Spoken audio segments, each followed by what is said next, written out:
Bonjour chers frères et sœurs, comment allez-vous? J'espère bien par la grâce de Dieu. Ok, l'histoire que je vais vous raconter, c'est l'histoire d'une famille. Ça se déroule au Bénin, précisément à Cotonou. C'est une famille et il y a une sœur, l'une des sœurs aînées. Elle est dans les affaires et elle est la seule qui est installée à la capitale économique et tous les autres membres de la famille sont au village et elle seule elle est en ville. Et tu sais, la famille africaine, les enfants aiment souvent aller chez leur tante et parfois chez les oncles pour passer quelques temps. Surtout quand dans une famille, il y a une seule personne qui est en ville. C'est celle de la ville qui est souvent plus sollicitée pour que les enfants aillent passer des vacances ou bien des petits congés. Bon, surtout qu'elle faisait des petits business, elle avait sa boutique. Elle avait un peu quelques sous et chaque fois quand les enfants arrivaient chez elle, au moment de retourner au village, elle faisait des petits colis aux parents, des petits cadeaux aux enfants. Bon, elle était un peu comme la tante de la famille qui apparemment était la plus aimante et la plus solidaire et la plus généreuse. Franchement, le monde d'aujourd'hui, on ne sait pas où on va. On ne sait même plus vers qui se tourner avec la tournure que prennent les événements dans ce monde-ci. Maintenant, une dame qui a ses moyens, elle a sa boutique, elle a sa maison, elle a ses propres enfants, mais elle n'est pas mariée. Elle a fait des enfants avec des hommes différents. Et après, elle demande à sa sœur cadette de faire venir pendant les vacances sa fille âgée de 9 ans. La sœur cadette, bon, comme c'était déjà une habitude, tout le monde la sollicitait pour aller en vacances chez elle. Bon, la sœur cadette n'a rien vu d'étrange à ce que sa grande sœur lui demande que sa fille vienne chez elle pendant les vacances. Donc les vacances étaient déjà très proches. Il manquait seulement une semaine comme ça pour les vacances. Elle demande à sa sœur de préparer sa fille de 9 ans. Sa fille s'appelait Marina. Sa fille est arrivée à Cotonou. Dès que la tante la reçoit dans la maison, quelque temps après, une semaine ou trop, dès que la petite est arrivée à Cotonou, une semaine ou trop, la tante informe à tous les membres de la famille que Marina est portée disparue.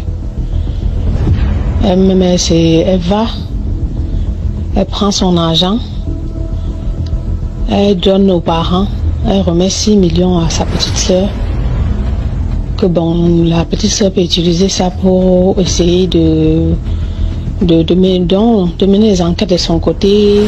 Elle aussi, du côté de Cotonou, elle va mener ses enquêtes.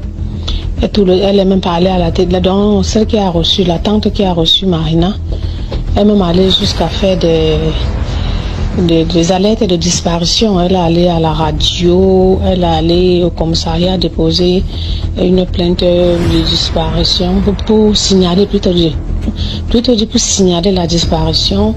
Elle a fait des annonces télévisées avec les photos de la petite à l'appui, que bon, si vous voyez la petite quelque part, la famille, la recherche, elle laisse ses contacts.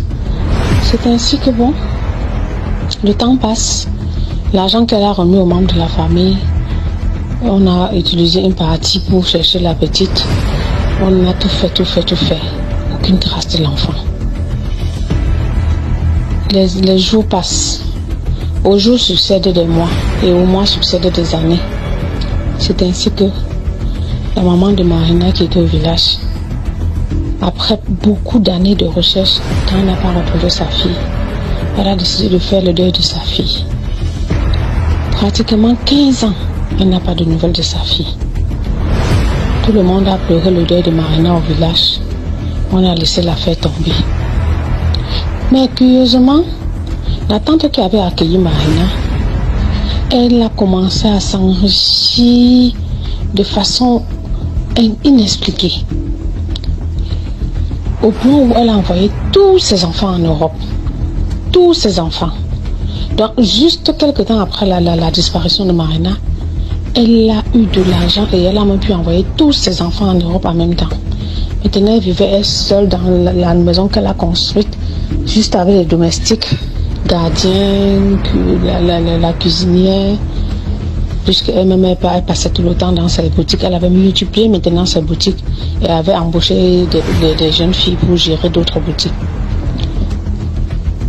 C'est ainsi que, bon, chaque fois, ces enfants quittaient souvent de l'Europe pour revenir à Cotonou pendant les vacances.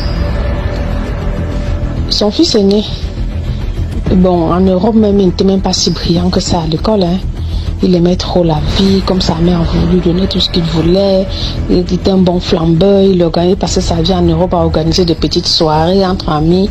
Moins de choses, il bip sa mère envoie l'argent. Moins de choses, il bip sa mère envoie l'argent. Donc c'est comme ça qu'elle éduquait ses enfants. Les enfants devraient souffrir de rien. Ils devraient avoir tout à leur portée. Voilà donc que les enfants sont venus en vacances chez elle. Étant maintenant dans la maison qu'elle avait fait construire. Elle était dans sa chambre, une très grande chambre, mais tout le temps, elle n'aimait pas que les gens rentrent dans sa chambre. Même quand la fille de ménage faisait le ménage, c'est quand elle est présente. Elle ne permettait pas que la fille fasse le ménage quand elle est absente. Donc, quand la fille de ménage vient, elle est assise au lit, la fille fait le ménage, elle fait tout. Quand la fille sort, elle ferme sa chambre, elle s'en va. Donc personne n'entrait dans sa chambre comme ça, sauf la fille de ménage qui rentrait. Et elle ne lui permettait pas aussi de toucher partout dans sa chambre. C'était juste pour nettoyer les sols et enlever un peu de poussière, c'était tout. Mais pour le rangement, elle-même procédait à ses propres rangements dans ses penderies. Donc dans sa chambre, elle avait de grandes penderies. Voilà donc son fils aîné, qui était un bon flambeur d'argent, est arrivé à Cotonou. Il prend la voiture de sa mère, il monte, il descend avec les amis, les boîtes de nuit, les ceci, cela. Et c'est ainsi donc un bel après-midi. La maman était sortie pour aller à une réunion. Sa propre mère était allée à une réunion. Ayant besoin de sous, il appelle sa mère, il demande de l'argent. La mère dit, bon, patiente, quand je reviendrai, je te donnerai de l'argent. Mais l'enfant lui dit que non, c'est très urgent, j'en ai vraiment besoin de toute urgence. La maman dit, bon, j'aime pas de liquidité pour le moment, donc prends ton mal à patience. L'enfant n'ayant pas entendu ça de cette oreille, dès qu'il raccroche, il décide de rentrer dans la chambre de sa mère, parce que bon, au moins lui, il avait le double de clé. Sa mère, bon, lui permettait souvent aussi de rentrer dans sa chambre, mais pas pour y rester longtemps, quoi.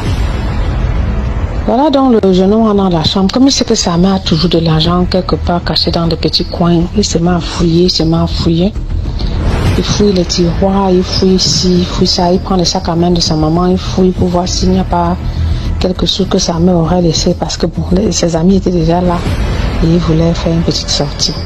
Il ne pouvait pas attendre sa maman. En fouillant maintenant, il s'est dirigé vers la penderie. Il ouvre la première, il fouille, il ne trouve pas d'argent. La deuxième, il ne trouve pas d'argent. Maintenant, la penderie du milieu, quand il a ouvert la porte, surprise, il voit le squelette momifié de sa cousine Marina, qu'il a bien reconnu, parce que quand on momifie quelqu'un là, la personne, son visage quand même reste, les traits de son visage restent, même si la personne est desséchée, mais quand même, si tu as connu la personne à l'époque de sa disparition, même si la personne a desséché jusqu'à tel degré, tu peux quand même reconnaître les traits de son visage. Dès qu'il a ouvert la penderie de sa mère dans sa chambre, il a vu la petite plancher debout dans la penderie. Elle était debout dans la penderie. Quand il a vu avec la surprise, il a seulement crié « Marina !» À peine prononce le nom de la petite comme ça, les billets commencent à sortir de la bouche de l'enfant, et ça a rempli la chambre. C'est ainsi qu'il a alors découvert le secret de sa maman. Donc la maman avait pris sa nièce Elle avait amené un féticheur à la maison. On a zombifié la petite. On a laissé la petite dans la penderie de la chambre. Et l'enfant lui produisait de l'argent. Et il faut voir jusqu'à quel point la cruauté humaine, jusqu'à quel point on peut pousser la cruauté humaine. Tu fais venir ta nièce, tu la momifies, tu la mets dans une penderie, elle te produit de l'argent. Et pendant que ta petite soeur pleure son enfant disparu, c'est toi qui prends encore de l'argent pour remettre à toute la famille d'aller faire des recherches pour retrouver la petite. Pourtant, toi, tu sais que la petite est dans ta penderie. Et elle est là, elle te produit de l'argent. Maintenant, elle prend cet argent et elle investit.